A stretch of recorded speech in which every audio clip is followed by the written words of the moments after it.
A situação jurídica do Bolsonaro está ficando cada vez mais tensa e desesperadora para o ex-presidente porque o Frederic Vassef começou a ameaçar Bolsonaro através da imprensa. Porque o Vassef percebeu que existe um cenário sendo desenhado na qual a responsabilidade vai cair nas costas dele. Vassef acredita que a defesa do Bolsonaro e a defesa do Mauro Cid estão atuando em conjunto para prejudicá-lo. Por isso ele começa a falar aquela história toda de gravações, começa todo esse burburinho, porque ele não quer ser abandonado. E no depoimento ele falou demais, mais do que deveria. Então você vai colocar nos comentários, você acha que a defesa de Bolsonaro e a defesa do Mauro Cid estão atuando em conjunto? Frederic Vassef está ameaçando o Bolsonaro porque teme ser abandonado ou eu estou ficando completamente biruta? Deixe o seu like se você gosta de ver o Bolsonaro em tremores e se inscreva no canal. As ameaças, pessoal, já estão acontecendo há um certo tempo.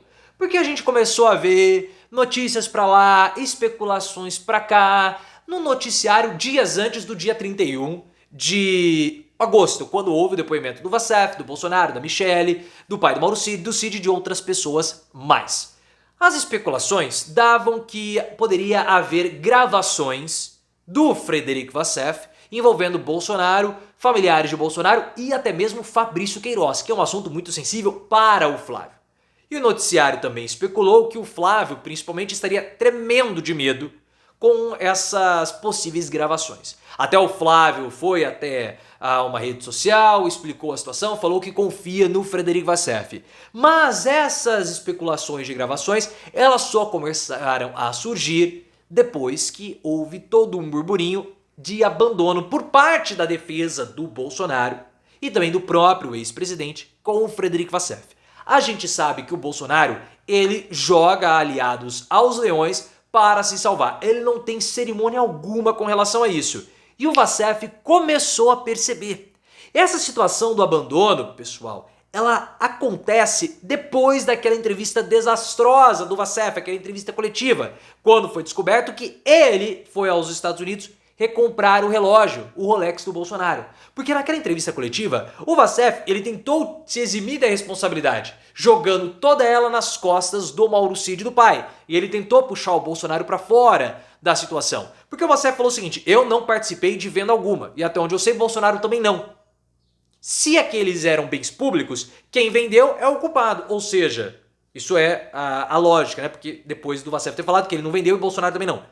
Então quem são os culpados? Cid e o pai dele.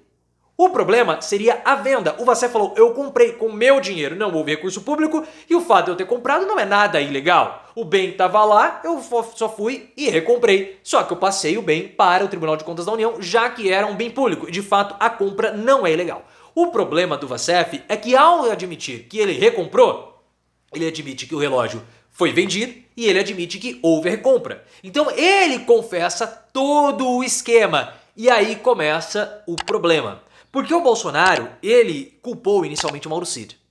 O Bolsonaro falou que ele recebeu as joias, isso tudo pela imprensa. O Bolsonaro recebeu as joias, ele não queria ficar com elas e disse para o Mauro Cid dar um jeito nessas joias. O Mauro Cid vendeu as joias para compradores americanos lá nos Estados Unidos. Por que ele vai fazer com isso? Bom, vamos vender. E foi lá e vendeu. Essa é a versão do Bolsonaro. O Mauro Cid confessa que vendeu. Só que para a revista Veja, os familiares do Cid dizem que estava tudo certo e estava autorizado pelo gabinete adjunto de documentação histórica do Palácio do Planalto.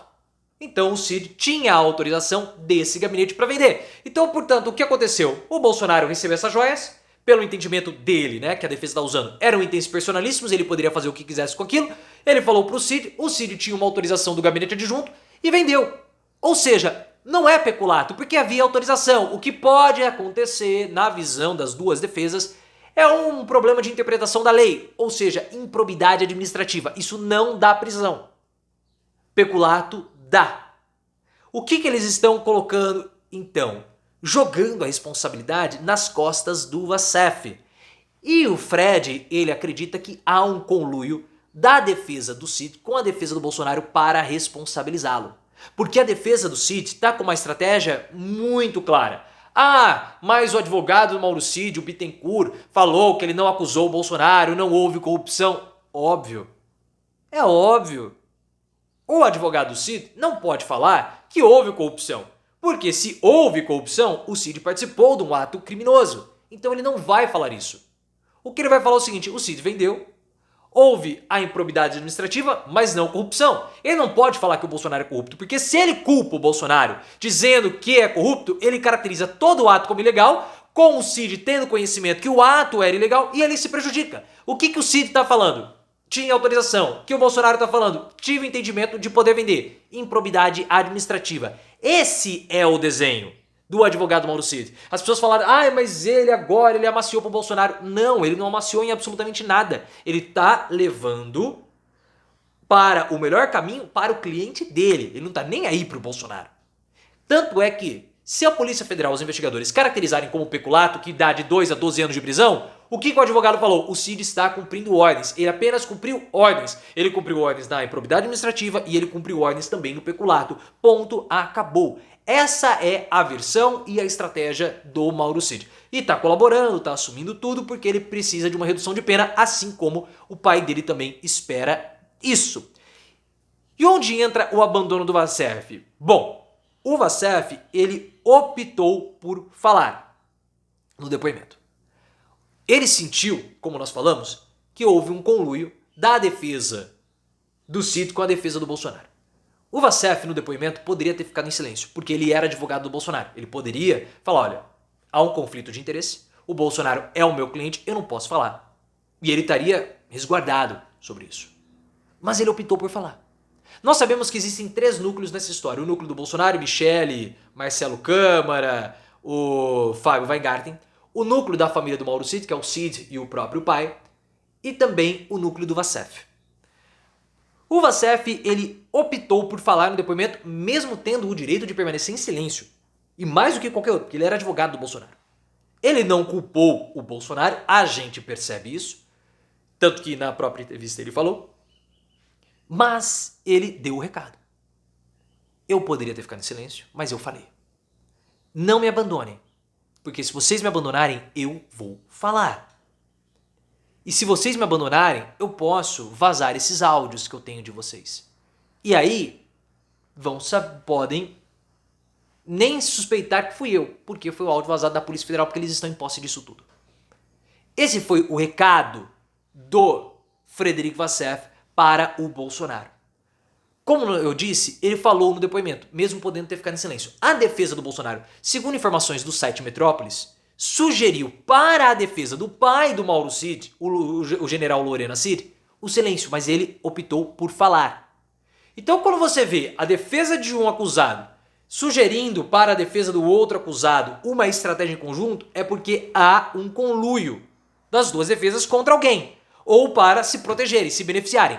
O Vassef ficou muito furioso quando ele soube que houve uma colaboração ou um contato e ele ficou de fora. Quando ele descobriu isso, o Ricardo Noblat disse que o Vassef ficou furioso e abriu a boca e falou, falando mais do que deveria ter falado e podendo ter se arrependido depois. O Vassef, ele deu detalhes sobre a recompra do Rolex e também explicou sobre um segundo relógio da marca Patek Philippe. Esse relógio foi vendido pelo pai do Mauro Cid nos Estados Unidos e o Vassef não o comprou.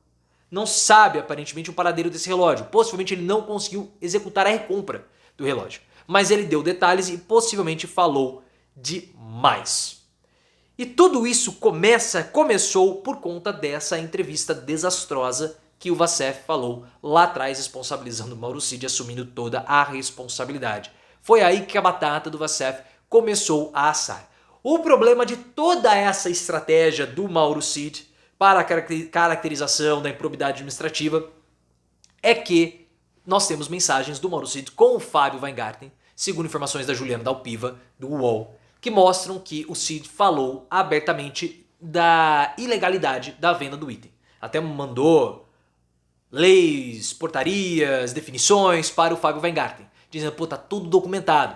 E nós temos aí entendimentos que isso não poderia ter vendido. Então ele admite que ele tinha conhecimento da ilegalidade do fato. Mas é claro que ele vai continuar tocando na estratégia de que não havia corrupção alguma, e enfim, porque essa é a estratégia que o Mauro Cid tende a adotar.